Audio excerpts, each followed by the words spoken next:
the society. Overt is the traditional one that people might say, yeah, it's so obvious that you've lent someone or you've done some other items out there that's just so glaring. During the civil rights movement, when dogs and water holes, it's just glaringly. Covert is that type of a racism that when you go in and want to make a purchase, and the interest rates happens to be a lot more higher for one group of people than another group. That brings us into the conversation that when we really want to make an intervening inroads to racism in America, that we have to understand some of the basic key terms, and everyone has to understand them. For one, we have to understand dominant group and subordinate group.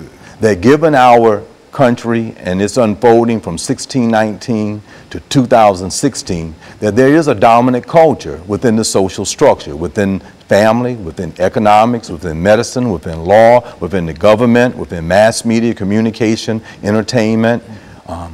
All of those institutions that are here in America were defined by the dominant group.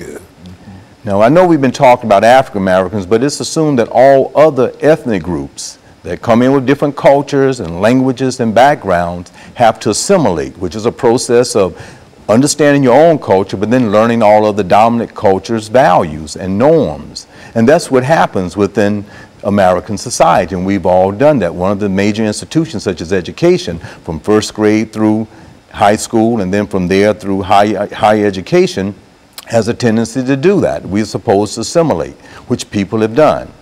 But what happens in many instances that people do not understand racism part and discrimination part, which is looking at another person based on those alleged or real physical characteristics and then acting toward that person in a certain way.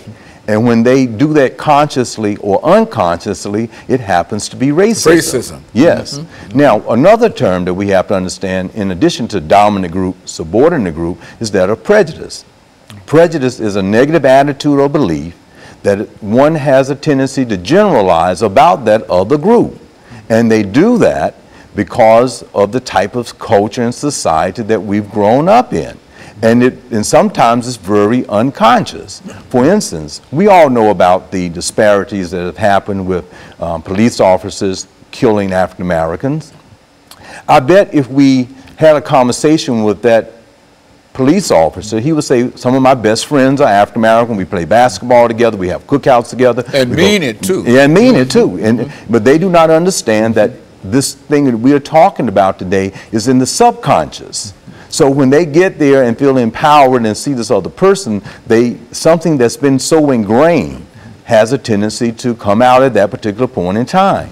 That's why it's very important to understand how this is so ingrained in the American ethos, in the American culture, to the point that if we don't understand the terms, then we will not understand how it's so overgeneralized. And another one that I must say very quickly is that of stereotypes. Yes. So since prejudice is a negative attitude or belief that's generalized about a particular group, a stereotype is the over-generalization toward another group. So you can have a group of people that are in a homogeneous area, meaning all by themselves, as all one group, one ethnic group, say European Americans that live in a certain rich area or live in a place like Montana or North Dakota, South Dakota, as we're seeing today in our presidential debate that's going on. And they might have this overgeneralization about, say, having an African American president that in their subconscious make them feel, well, hey, that's enough, and that we're going to not vote and help or be an assistance way to something supposed to be better for everyone else in America. So that's an overgeneralization, a stereotype that you have about a person before they even show up. And so these terms are very important. Now, Dr. Leary would ask a group of people, this is to try to share, if you had a group of African Americans in the audience, let's say 400 or 500, and if you would ask the question,